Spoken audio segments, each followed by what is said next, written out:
हमारी उपस्थिति दिल्ली में है और हमारे बीच में पूर्व मंडल अध्यक्ष दीपक साह जी हैं। मैं इनसे पूरा जानने का प्रयास करूंगा आखिर बिहार चुनाव का रण कैसा रहेगा। सर, एनएस न्यूज में आपका स्वागत है। बिहार चुनाव कुछ दिन बाद होने वाला है, बिहार चुनाव पर क्या कहेंगे सर आप? जी नमस्कार। आपके चैनल के माध्यम से मैं ये बताना चाहता हूँ कि बिहार चुनाव इस बार बहुत ही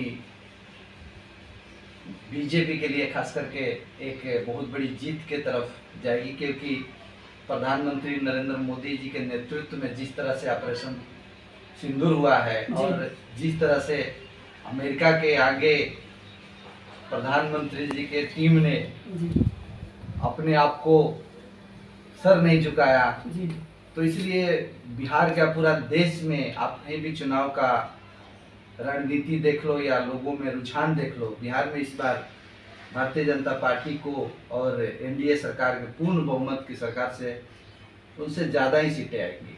सर, लेकिन बिहार में जो विपक्ष पार्टी है वो वोट चोर का जो नारा दे रही है और जो यात्रा निकाल रहे हैं, इस पर आप क्या कहेंगे सर? उनका कोई मुद्दा नहीं है जी। हर चुनाव में कभी चौकीदार चोर, कभी कुछ जी। इनके पास कोई मुद्दा नहीं है। इनके पास सिर्फ लोगों को भरमाना है। जो इनके वोटर हैं उनका वोटर ही अपने वोटर को ही खुश करने के लिए ये बोलते हैं। इनके पास कोई नीति नहीं है। सर, आप कैसे कह रहे हैं कि फिर बीजेपी की वापसी होगी, एनडीए की वापसी होगी? आगे किन मुद्दाओं पे वापसी होगी? बिहार में 1990 के बाद जिस पार्टी की सरकार थी जी, 2005 तक ना कहीं रोड था, ना किसी गांव में बिजली का नामो निशान तक नहीं था जी। यहाँ तक कि शाम को 5 बजे जी। लोग आना जाना बंद कर देते थे। लोगों को याद है, लोग बताते हैं अपने बच्चों को कि ये दिन कैसा था। तो वो चाहे आप आज की सरकार देख लो, रोड देख लो, बिजली देख लो, हर समय आपको, जैसे आप दिल्ली शहर में बैठे हो, आप बिहार के किसी गांव में जाओगे तो वहाँ 22 से 24 घंटा तक बिजली उपलब्ध है, रोड है, कहीं भी कोई समस्या है नहीं।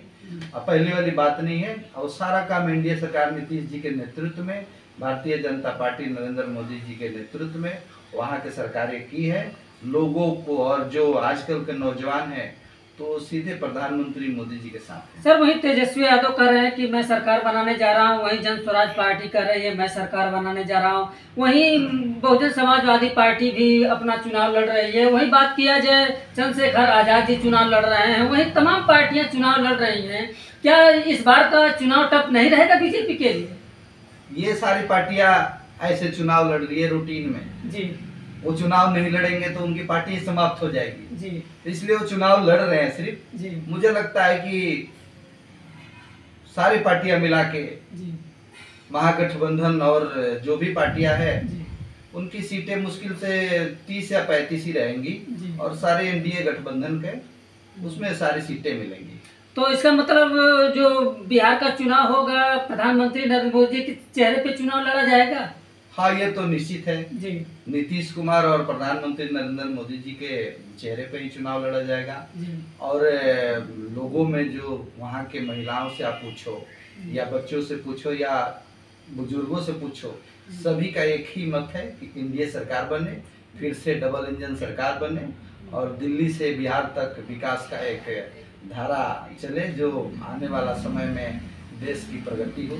लेकिन सर ये देखा जाता है कि हर जगह की तमाम सरकारें होती हैं, 5 साल तक 4 साल तक कुछ नहीं कार्य करती हैं, लेकिन जो चुनाव आता है तो इतना समझ लीजिए विकास की गंगा बहाने लगती हैं, इतना वैकेंसियां निकालने लगती हैं। इस पर आप क्या कहेंगे सर? देखिए, कोई भी पार्टी हो, किसी भी प्रदेश की सरकारें हो, मैं बता रहा हूँ आपको, विकास भारतीय जनता पार्टी के नेतृत्व में ही होती है जी। इसलिए कि हमारी पार्टी जो है नरेंद्र मोदी जी, उन पे एक भ्रष्टाचार का दाग नहीं है। परिवार का एक सदस्य भी उनका बीजेपी या किसी भी पार्टी में कहीं भी नहीं है। वैसे ही हमारे नीतीश कुमार जी हैं, उनका भी भ्रष्टाचार पे कोई नामो निशान नहीं है, नहीं परिवारवाद है। वही दूसरे पार्टियों का देख लो आप, वो चाहे कांग्रेस हो या हमारे आरजेडी की सरकार हो, उनकी पार्टियों में परिवारवाद है, और जितने भी पार्टियां हैं सब में परिवारवाद है।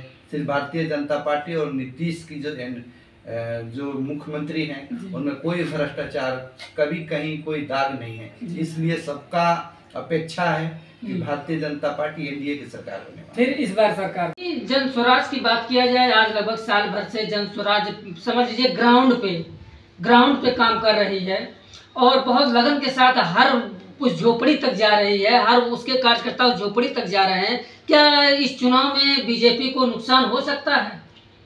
जन स्वराज पार्टी से कोई नुकसान नहीं है जी। जो उनके संस्थापक है जी, वो एक तरह से पूरे देश में सभी पार्टियों को में वो प्रचार करते थे जी।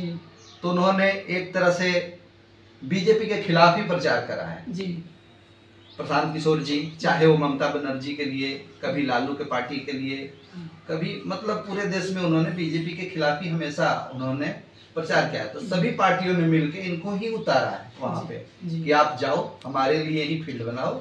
और ये महागठबंधन के बी टीम है और इनके उछल कूद करने से कुछ हो नहीं सकता, क्योंकि ये सभी पार्टियों पर आरोप लगा रहे हैं। महागठबंधन का तो इसमें नुकसान हो सकता है अगर जन स्वराज पार्टी आती है।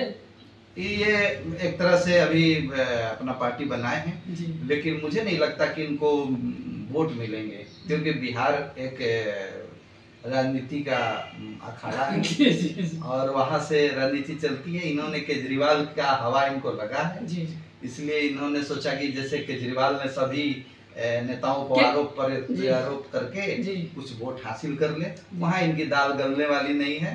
ये अपना फिर से पार्टियों के लिए आने वाला समय में प्रचार करेंगे जी।